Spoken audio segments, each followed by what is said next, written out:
So let's look at, maybe we're in a 50-50 kind of position and Brandon's gonna look to stand up. Here's ways that we can go ahead and force an off balance to either use the George Samuelson lock, get back in on the legs for a heel hook, or looking for passing or taking the back. Now again, we are in the gi, so we could do this no gi. Just be mindful of your training partner. We're keeping consistent with this. The other side is we are now doing this to the opposite side to try to give you a better angle of the off balancing, but you'll get an idea of where we're going to go with this. So Brandon's got his legs just 50-50, tie them up. So no matter what, when we're in 50-50 kind of position or everything else, I don't want to have my knee line high. Like I need to clear out of his knee line out of this. So like get a good 50-50 on me. Like if my knee's staying high, this is going to be bad for a lot of the rotational stuff and a lot of torque that's going to go on my knee. So I want to do whatever I can to get my knee closer to the mat to keep it a little bit safer. So now when I get to that, you're going to see that I probably get out of more of a traditional 50-50, and my feet are going to be a little bit less bent and less in the actual triangle, because the more I have the triangle, he can attack more toe holds and attacks on this foot. So I want to keep this kind of hidden into him as well.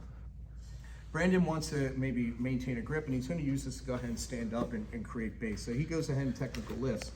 And when he technical lifts out of this, right, what I need to be aware of is, can he get that leg down, or can he be able to move from there? So I want to do something to create some base. So another person that has really great instructional is Jason Rao. You can look at getting behind the leg and also like seat clamping from this position, like in an overwrap kind of position with this. What I just want you to be mindful of is the body type of who you're going against. So for me, I'm bigger than Brandon, so a lot of my stuff is going to be more upper body dominant and driven, and let my legs be secondary to it. If I try to do too much with the legs, I may not be able to get it to a good spot. So first things first is I just want to make sure I take this away, whether that's I can get into a good overwrap, then great. If I can't, I'm just going to kind of pinch in, and I want to look again and trying to get stuff to the side. So when I'm in that kind of position, I have the ability, if I wanted to take this this wraparound of the leg, I can use this to lock him in a position. Again, Jason's got a lot of really great stuff on this, but we're just looking right now is I need to off balance him. Now, when I look to off balance him, I'm not going to be able to necessarily kick him high or far or whatever else. I want to think that I'm going to kick more towards Frank right now. And when I kick more towards Frank, I'm going to think that I'm doing more of a knee extension while my feet are connected, so I can kind of hang on this leg. So when I go to do this, I'm going to kick to try to force Brandon's hand at least once to the mat and taking this in. So as I point my knees to the mat, it's almost like I would be doing an arm bar on this arm if I was attacking his right arm. I want to force him into a turtled kind of position.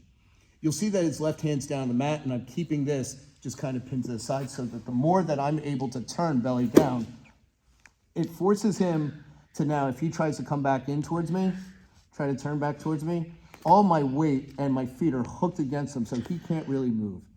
The nice thing about this is if you are somebody that wants to attack a heel hook and everything from here, by all means, use your head to post and then find back here, back elbow, and find your heel hook. Please, like, use common sense. You know, I'm not somebody that's going to make you stick on one move if it's not going to work for you. But this is, you can find the heel hook by hanging on here. We just treat this like we're doing like a belly down, spinning arm bar from here. Now, for any reason, I feel him trying to base. If I need to extend him away, I can extend him away a little bit more to start to get his heel more closer to my body. Another way that I could use this, again, upper body dominant, if I'm posted, is use my left hand to pull his knee up, so that way I'm taking a little of the pressure off. So that way when I start to turn back belly up, it's forcing his heel to get glued towards my rib cage. It's a little bit lower than I would normally like it, but if we look in towards this position, is that I'm not so much in a cross ankle lock, I'm more getting this pinned with his foot glued to my ribs. Fair to say? Now, when I get to this, I already have distance. And remember, the nice thing about having the distance from this position is that it adjusts some of the angles of how he can come up, but it allows me to adjust where I'm looking to go, whether I want to spin behind, up, everything from here. No matter what, easy rule of thumb, mirror what the body is kind of doing for right now. And there's more that I can get into in future videos for you as you have questions in the scheme. But here, we're gonna go ahead and say his left knee is bent, so that could be like a shadow hook where I hook behind his leg. And now I have to be mindful that he doesn't grab my heel of my right leg. So I can be mindful, I can be foot to foot. Either way with this, I'm just saying, just be mindful of this. His right leg is kind of straightened out a little bit more, hip extension, and he's laying on his left side. As I do this, where do you feel most of that pressure now coming? Heel and foot. Heel and the foot. And then as I turn this out, I can use this to technical lift. And Frank, come very tight to me here and get like right in on me on this position. So now, similar to the other video that we've previously done, where we've gotten into this position, is that, well, could he attack my foot? I'm kind of blocking his hip out of this. And I'm in this turtle position that when I use this to base, I'm gonna look back towards Brandon, that as I do that, you're gonna see now I catch this tighter to where I want it so I can get this into a better position. When I'm here, now I can go ahead and start to square up and look to see if he wants to take the bait. If Brandon wants to take the bait and go, all right, now I'm going to overwrap you and try to pull this in, where do you feel most of that pressure going? Heel. Now, if I force his knee out more, where do you feel more of that going? Foot. Cool. Now, if he tries to get more on his side to play guard towards his right side, lay it all the way on your right side, you feel more of that now going where? Foot. Ankle. So the nice thing about this is that if I put more pressure into and pin the hip down, you start to get a little bit more into the knee, correct?